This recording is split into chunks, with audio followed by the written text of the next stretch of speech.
భూ సమస్యల పరిష్కారానికి రెవెన్యూ సదస్సులు నిర్వహిస్తామంటున్నారు. ఎప్పటి నుంచి నిర్వహిస్తారు? సమస్యలు ఎట్లా పరిష్కరిస్తారు? ఇప్పుడు మనం ఇంతకుముందు మాట్లాడుకున్నట్టుగా ఇప్పుడు పైలట్ జరుగుతుంది. 4 మండలాల మొదటి పైలట్ 15 రోజులు అయిపోయింది.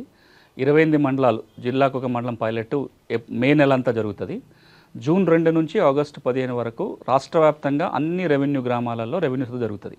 ఈ రెవెన్యూ సదస్సులో జరిగే ప్రక్రియ ఏంటంటే, ఒక 2 పేజీల దరఖాస్తు నమూనా తయారై అన్ని జిల్లాలకు పంపడం జరిగింది. ఆ రెవెన్యూ సదస్సు జరిగినప్పుడు కావాల్సిన అన్ని దరఖాస్తు ఫారములు పెట్టుకొని రెవెన్యూ టీం గ్రామంలో కూర్చుంటుంది. అది ఒక రోజు కావచ్చు, 4 రోజులు కావచ్చు, ఎన్ని రోజులు అవసరం ఉంటే అన్ని రోజులు. ఎవరికి సమస్య ఉన్నా వాళ్ళు వెళ్ళి ఆ అప్లికేషన్ ఫామ్ నింపితే ఆ అప్లికేషన్ ఫామ్స్ అన్నీ కూడా రెవెన్యూ అధికారులు పెట్టుకుంటారు.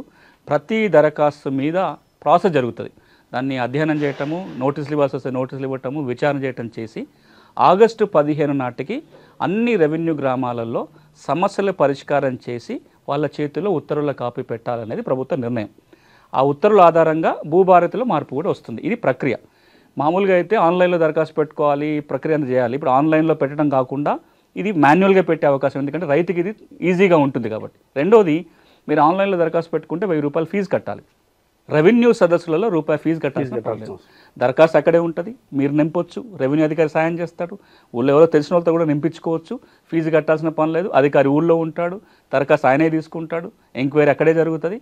పరిష్కారం కూడా ఊళ్ళోనే చేసే ప్రయత్నం. ఇది చాలా కాలం తర్వాత, నాకు తెలిసి రెవెన్యూ సదస్సులు తెలంగాణలో ఉమ్మడి ఆంధ్రాలో 2012-13లో ఒకసారి జరిగింది.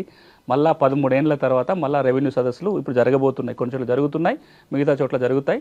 మాన్యువల్ ప్రక్రియ ద్వారా పరిష్కారం చేసి అవే భూభారతికి ఎక్కుతాయి.